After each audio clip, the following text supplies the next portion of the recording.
jadi kita ketemu lagi di Ngobrol Apa? Ngobrol seru seputar apa aja. Oke, nah sekarang kita sudah masuk di sesi kedua ya Kak. Sesi kedua dari obrolan soal seputar spirit doll. Kalau tadi di sesi pertama kita udah bahas spirit doll secara global nih. Mulai dari spirit doll yang memang boneka ya, biasa, koleksi, adat, banyak lah pokoknya. Jadi buat kalian mungkin ketinggalan, silakan cek di YouTube kita di Disciples Media.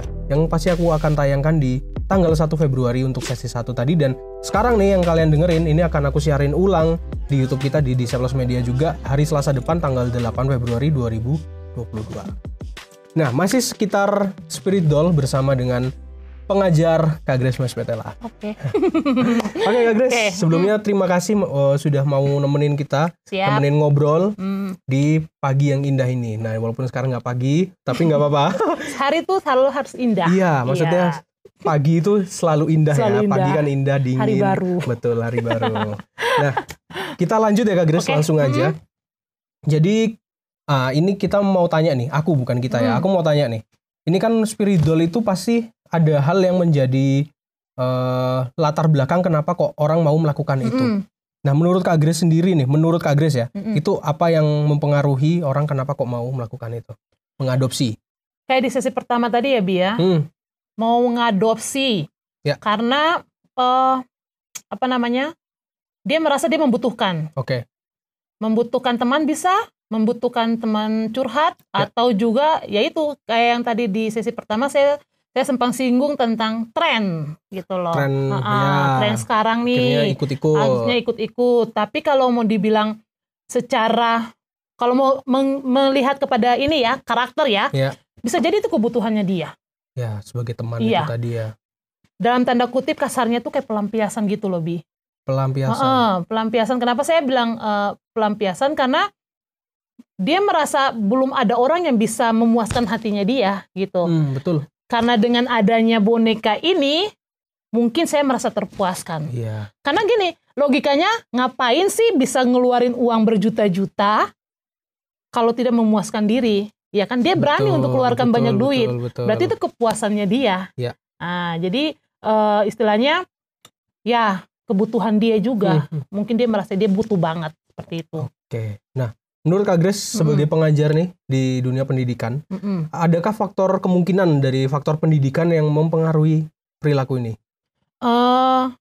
Kalau pendidikan itu kan adalah tahap atau proses untuk menuju yang tidak tahu menjadi tahu. Oke. Ya kan? Ya, atau proses dari yang harus membedakan yang baik dan yang buruk. Nah, itu kan biasanya kan pendidikan di situ atau belajarnya di situ kan. Nah, kalau mau dibilang ada sangkut pautnya dengan pendidikan, kalau pribadi saya pasti ada, Bi. Kenapa saya katakan demikian? Karena gini, orang yang sudah belajar, ya kan? Orang yang sudah belajar sudah tahu mana yang baik, mana yang buruk.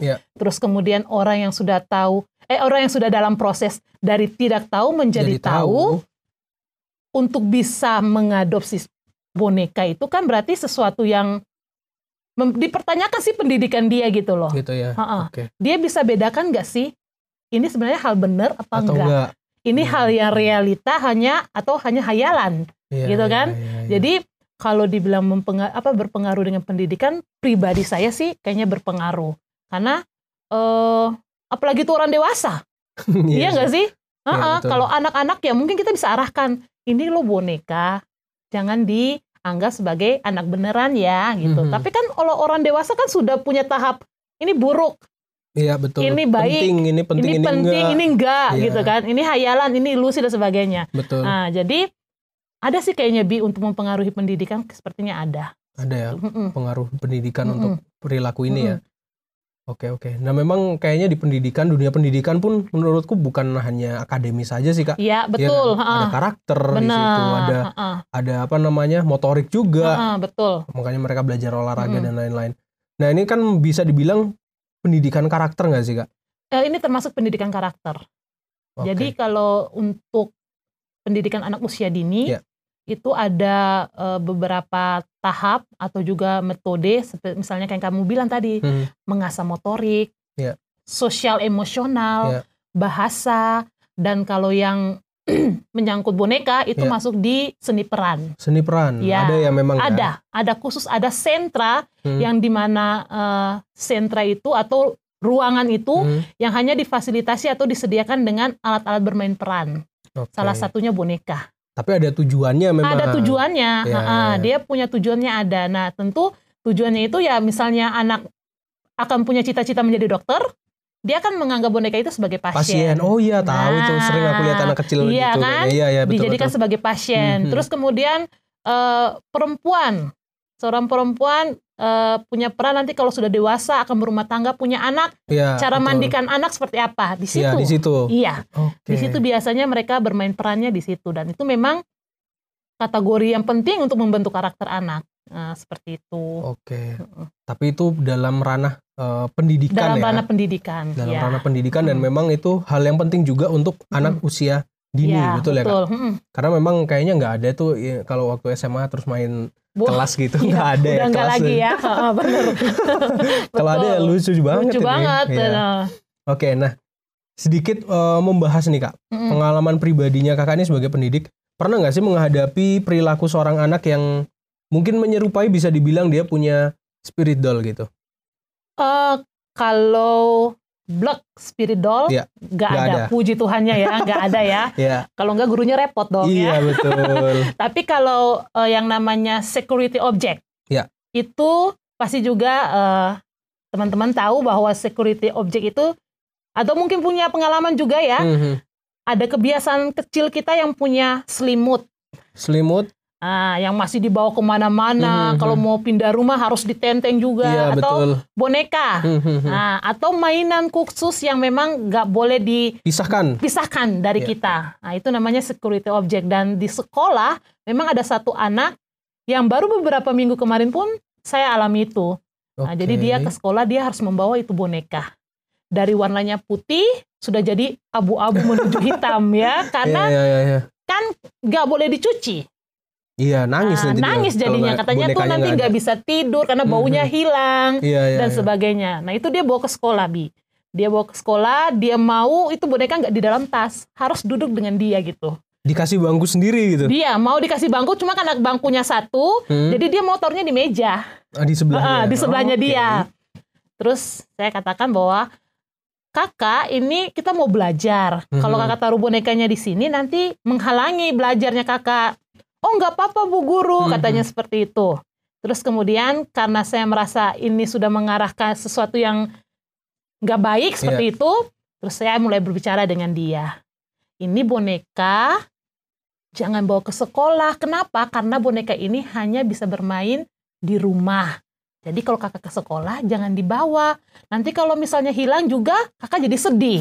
Seperti itu kan. Jadi kata-kata positif sih. Jadi sebenarnya tujuannya untuk melarang, tapi tidak dengan kata-kata yang negatif, tapi kata-kata yang memang positif. Terus kemudian besoknya masih di bawah bonekanya. Oh gitu, masih di bawah. Tapi ada beberapa misalnya saya bilang, kakak kalau ini bonekanya menurut kakak sudah kotor belum? Dia tahu memang kotor. Dia tahu kotor. Tapi saya katakan kalau kotor terus seperti ini nanti banyak kumannya. Kira-kira kalau banyak kumannya harus diapain ya? Dia jawab sendiri, harus dicuci Bu Guru. Nah, berarti kalau kira-kira nanti dicuci sama mama boleh nggak? Nggak boleh Bu Guru. Tetap untuk menyelamatkan bonekanya dia. Nah, itu yang saya alami sih di sekolah untuk apa? Dan baru sejarah saya di PAUD ngajar baru kali ini siswa bawa boneka ke sekolah. Iya, biasanya tuh enggak. Tapi kalau ngomong aturan sebenarnya boleh nggak? Kalau aturan sih boleh. Boleh aja ya, karena masih usia. Iya, karena usia itu memang masih bisa. Dan ada kemungkinan memang anak usia itu ya itu tadi punya objek yang jadikan kayak teman gitu ya. Jadi memang belum bisa dibatasi ya kalau usia itu. Tapi kalau misalkan udah SD, SMP bawa boneka ya pasti udah dibentak sama gurunya ya. Dirampas Kak. Terus kalau nggak di luar gitu. Betul. Jadi keinget nih, kan ada kayak gantungan kuncinya, gantungan kunci lagi. Gantungan, iya bener. Bisa jadi gantungan kunci atau bisa taruh di tas cewek-cewek itu yang kayak boneka kecil-kecil itu ya. Yang bonekanya hampir lebih gede dari saku tasnya. Iya betul, itu juga ada benar. kan. Betul, itu juga ada loh. Itu bisa termasuk security object. Oh gitu ya? Iya, itu juga. Jadi ingat ada temanku memang yang suka pakai tas itu yang dikasih gantungan itu. Harus gantungan itu. Iya, harus gantungan itu. Ada sih, tapi dulu waktu zaman kuliah nih Kak, zaman kuliah. Tapi kita lihatnya ya udah biasa aja sih jadi aksesoris. Tapi karena Kakak bilang security object, bisa jadi dia ngalamin itu sih menurut pandanganku sekarang ya. Oke. Tapi kita lanjut lagi Kak, daripada kita ngejat sana sini. Oke, nanti jadi luas dong, Bi. Iya, betul. Nah, ini kan sekarang kita udah gampang ya Kak mengakses berbagai macam hal di internet nih. Kayak bisa dibilang dunia ada di ujung jari. Ini di ujung jari kita mau lihat apa bisa gitu. Termasuk kita melihat hal-hal yang mungkin kayak spirit doll itu tadi. Nah, mungkin nggak sih Kak, millennials atau orang-orang seumuran kita ini bisa punya perilaku seperti itu gara-gara dari internet? Kalau mau dibilang bisa punya perilaku seperti itu karena sosmed, bisa. Bisa ya? Iya, pasti bisa. Jangankan seumuran kita, anak-anak pun pasti bisa. Saya punya satu pengalaman dengan ponakan saya, baru beberapa minggu yang lalu, 1 minggu yang lalu pas tahun baru. Jadi dia nonton di YouTube itu, Ultraman. Iya. Ultraman sekarang versinya adalah, kalau saya tahu zaman saya tuh Ultraman ya biasa aja, badannya nggak ada sayap, ya kan? Nggak ada kan, cuma topeng doang, sudah ya. Kalau sekarang udah ada Ultraman yang punya sayap. Oke. Jadi ada kapsul, yang dia nonton itu ada kapsul, yang ketika kapsul itu dibuang atau diapain gitu, terus keluar sayap Ultraman-nya. Oke. Singkat cerita, dia ke Batu, dan dia minta dibelikan mainan seperti itu. Jadi ketika lempar kapsul, sayapnya keluar. Pergilah Bi, kami cari itu mainan. Karena mungkin saya pikir ada. Iya.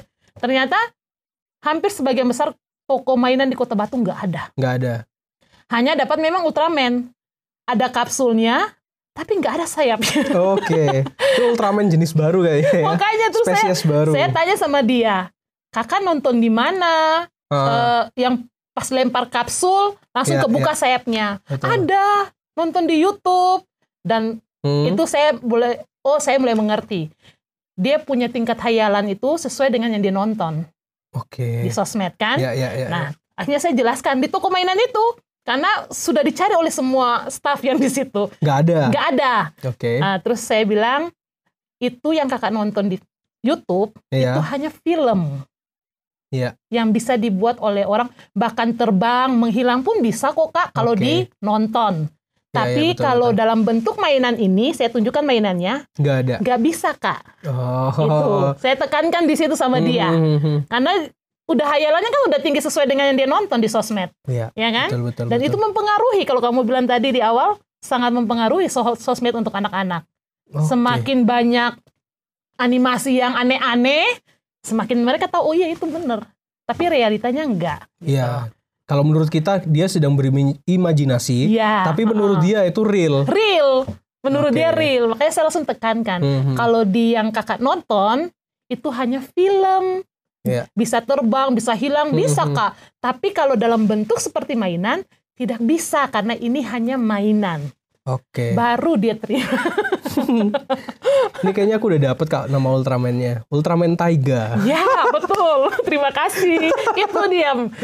Itu sudah sebelum dia datang 1 minggu sebelum ke Batu pun, dia sudah request itu. Dan ketika dia datang, kami cari. Tidak ada seperti itu. Ternyata maksudnya dia itu. Karena saya nggak mudah, maksudnya saya nggak ngerti. Pas dia jelaskan dulu, dia nonton di sini, baru saya mulai paham. Oh, yang dia nonton ini animasinya. Realitanya tuh nggak ada. Ya jelas dong, nggak ada dong. Ini jadi ingat salah satu teman kita Kak, di teman pelayanan. Kak Yermi. Pernah tahu nggak ceritanya? Apa yang ceritanya dia? Berimajinasi jadi Superman. Terus nyetop mobil. Akhirnya ditabrak. Oh iya benar. Kan ada kan ceritanya. Benar. Oh iya betul. Nah kayak gitu tuh kayaknya. Iya.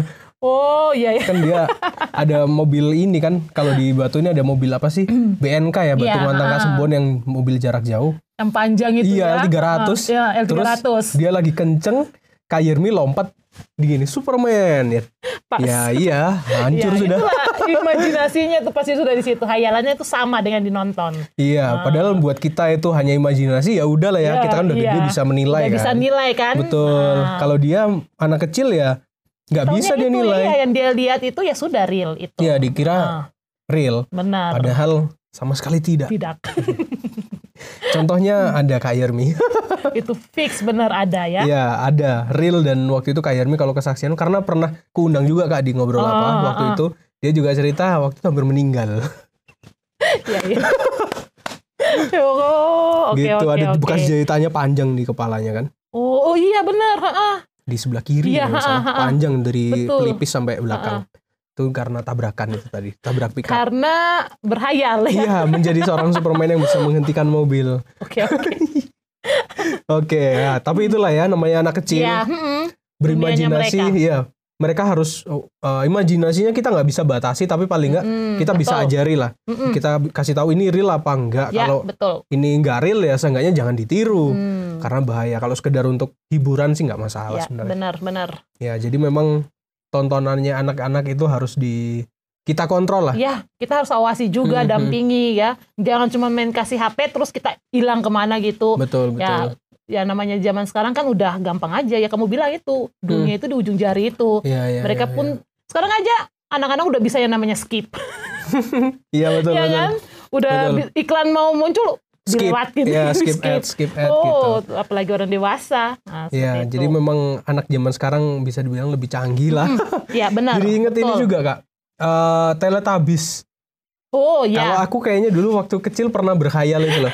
Pingin punya Teletubbies karena aku suka di perutnya ada TV-nya. Oh kan? ya, kalau misalnya kita mau nonton terus kan nyala tuh kan TV-nya di perut kan? Iya, itu kan tapi hanya di TV kan. Nah aku minta yang beneran bisa nyala. Aku pernah minta itu. Oh ya? Iya jelas nggak ada lah. Mana ada gitu. Itu pernah ku alami sendiri sih pada waktu itu. Oke, anyway kita lanjut lagi nih Kak Grace. Oke. Nah ini ngomong-ngomong soal pendidik, kakak kan sebagai pendidik nih. Gimana sih Kak peran pendidik di sekolah untuk mendidik atau mengedukasi anak-anak usia dini ini untuk paling nggak terpengaruh tren di sosial media lah. Nah kalau misalkan udah gede kan lebih gampang nih diarahin. Kalau anak-anak ini gimana? Oke. Sejak COVID ya Bi. Sejak COVID, mau tidak mau pendidikan sekarang banyak kepada sosmed atau apa namanya istilahnya gadget ya. Karena harus belajar secara online, ya kan? Nah, itu menjadi dilema juga untuk kami guru-guru. Kalau yang SMP, SD, SMP, SMA, ya masih bisa lah ya. Kalau memang waktunya belajar, akan belajar. Cuman kalau anak-anak pendidikan usia dini, kelompok bermain, atau TK itu, ketika mereka selesai belajar menggunakan, gadget, mereka kan harus nonton yang lain juga. Mereka pengen nonton inilah, pengen nonton itu. Jadi, banyak ya? Jadi, untuk, kalau pribadi kami dari lembaga, jadi kami nggak sepenuhnya itu belajar anak menggunakan gadget. Nggak sepenuhnya? Iya, nggak sepenuhnya. Ada kala juga memang kami hanya merekam video, kemudian kami share pembelajarannya, atau juga kami langsung Google Meet, atau juga kami secara langsung melalui WA. Video WA, seperti itu. Nah, supaya tidak terlalu berdampak, kami menggunakan cara-cara seperti itu. Untuk anak tidak terlalu memegang gadget, dan bisa berpengaruh kepada sosial media. Nah, akhirnya ya memang ada orang tua yang merasa bahwa, Bu, kalau habis belajar pakai HP, anaknya nggak mau balikin gitu. Nggak mau balikin HP-nya, maunya nonton YouTube. Lanjut atau main game kayak gitu. Nah itu yang akhirnya kami sepakat untuk mengurangi, membatasi. Untuk bagaimana cara belajar menggunakan, membatasi untuk tidak belajar menggunakan gadget. Ya, maksudnya gitu ya. Entah bagi LK-nya secara langsung kertas lembarnya, ataupun juga dengan orang tua. Kerjasama dengan orang tua. Jadi memang kalau mau dibilang, karena kami sendiri pun kan terbatas untuk, namanya pendidik tuh terbatas untuk anak-anak bisa menggunakan gadget, karena mereka lebih banyak di rumah. Seperti itu. Tapi kalau sudah di sekolah memang mereka tidak menggunakan sama sekali. Hanya pembelajaran itu yang memang terkadang mempengaruhi mereka untuk bisa menggunakan lagi. Seperti itu sih, Bi. Oke, jadi niatnya sekolah, belajar online ya. Tapi dia lanjut nih. Oh, iya. Nonton kartun lah. Betul. Dan alasannya tuh, kan tadi saya sudah belajar. Jadi giliran saya untuk main, Mbak. Nah, biasanya seperti itu. Biasanya itu reward juga sih. Kamu boleh main kalau sudah belajar. Iya, itu biasanya juga. Reward juga kan. Yang penting belajar dulu. Habis kakak belajar, kakak boleh nonton YouTube misalnya seperti itu. Tapi kadang-kadang namanya anak-anak juga nggak tahu waktu sih, Kak. Iya, makanya saya bilang orang tua itu partnernya kami. Partner yang memang sudah punya komitmen untuk kerjasama. Yang namanya kerjasama tuh kayak gimana sih? Harus tepat waktu, batasi waktu. Dan kalau memang anak belajar harus didampingi, jangan ditinggal dulu. Karena kan kalau PAUD itu belajarnya kan nggak lama, Bi. Nggak kayak anak SD sama SD. Iya, paling lama 15 menit. Boring masih di mereka. Dan itu sudah gerasa-gerusuk. Maksudnya udah nggak bisa diem lah. Nggak bisa diem di layar melihat itu. Betul. 7 menit sudah paling pas. Untuk mereka bisa lihat, mereka bisa dengar. Nah, jadi kami bilang orang tua untuk stay dulu beberapa menit dengan anak, jangan ditinggal.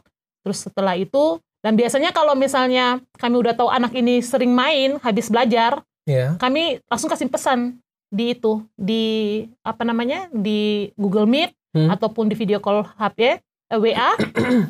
Habis belajar ini anak-anak punya tugas. Langsung itu caranya untuk mengalihkan supaya tidak langsung pegang gadget. Langsung ya, ibu guru tunggu ya videonya kalau kakak akan menyiram bunga misalnya seperti itu. Itu peralihan supaya tidak fokus langsung ke gadgetnya. Jadi memang kebanyakan langsung HP-nya ditinggal, nyiram bunga, orang tuanya yang videoin. Itu cara yang setidaknya efektif ya di usia itu. Cukup efektif sih kalau menurut kami, lembaga kami. Tapi kalau ngomongin pendidikan itu tadi, aku nggak tahu Kak ya, apakah sekarang itu diperbolehkan nggak sih sebenarnya bawa gadget ke sekolah? Ini secara luas nih? Secara luas, keseluruhan. Sepertinya iya boleh. Sekarang udah boleh ya? Iya boleh. Enak banget. Karena termasuk kayak ponaanku di rumah, ke sekolah wajib bawa handphone. Oh ya? Meskipun tatap muka dengan gurunya, tetap tapi bawa, ada tugas yang harus dicari di handphone. Gitu. Iya. Menarik. Sekarang itu. Enak sekali. Dulu enggak ya? Enggak dulu. Bawa HP aja enggak boleh. Dirampas. Berapa kali? Langsung dimasukin dalam loker khusus untuk guru itu. Iya benar. Ntar orang tuanya dipanggil kalau mau ambil handphone. Terus nanti suratnya nyusul. Silakan datang ke sekolah gini. Ya itu ini sih. Enak zaman sekarang ya. Anak zaman sekarang. Aku jadi teringat itu waktu dulu ada temanku yang handphonenya dirampas, isinya bokep semua. Terus dipanggil orang tuanya, ya udah dihajar lah itu anak di sekolah. Wah, itu sial banget dia sudah. Iya, itu zaman SMA. Itu udah jatuh tertimpa tangga namanya dia. Ya, oke. Jadi Kak Grace, terima kasih ya Kak buat waktunya sore Sama-sama ini. Untuk mengisi ngobrol apa untuk tanggal 31 Januari ya. Dan kita sudah ngobrol banyak seputar Spirit Doll, seputar karakter pendidikan anak-anak, terus gimana jadi pengajar, gimana juga tadi sedikit menjadi orang tua kalau misalkan anaknya ada yang berperilaku seperti itu. Paling nggak kita bisa mengambil intisarinya lah ya dari perbincangan sore hari ini. Oke, Kak Grace, terima kasih. Dan pastinya aku ingetin lagi bahwa rekaman ini sudah aku rekam juga secara visual atau aku rekam videonya. Jadi buat kalian yang mungkin ketinggalan dengerin tanggal 31 ini, kalian bisa langsung tunggu tanggal 8 aja, 8 Februari, karena ini akan aku edit dan aku siarin di Disciples Media tanggal 8. Untuk sesi 2 ya, untuk sesi 1 yang tadi, kalau kalian kelewatan, tunggu aja di Disciples Media, di program Ngobrol Apa, hari Selasa tanggal 1 Februari, jam 6 sore juga. Oke, kalau begitu, kita berpisah Kak Grace. Terima kasih untuk kesempatannya. Episode kali ini ya. Terima kasih untuk waktunya. Oh, sama-sama saya juga. Ya. Terima kasih banget. Pastinya ini Kak Grace bukan yang terakhir ya. Yang pertama iya, tapi bukan yang terakhir gitu ya. Nggak tahu kapan nanti mungkin tunggu produsernya ngomong, Kak Grace bisa nggak bantu kita. Baik, terima kasih. Ya, oke. Kalau gitu Kak Grace, kita berpisah dan pastinya kita akan ketemu lagi di 2 minggu lagi dengan narasumber yang lain, dengan pembahasan yang lain. Dan kalau Kak Grace, kita tunggu aja ya kira-kira kapan Kak Grace kosong, kita akan ngajak ngobrol lagi. Baiklah. Oke, sampai ketemu di Senin selanjutnya. Dadah. I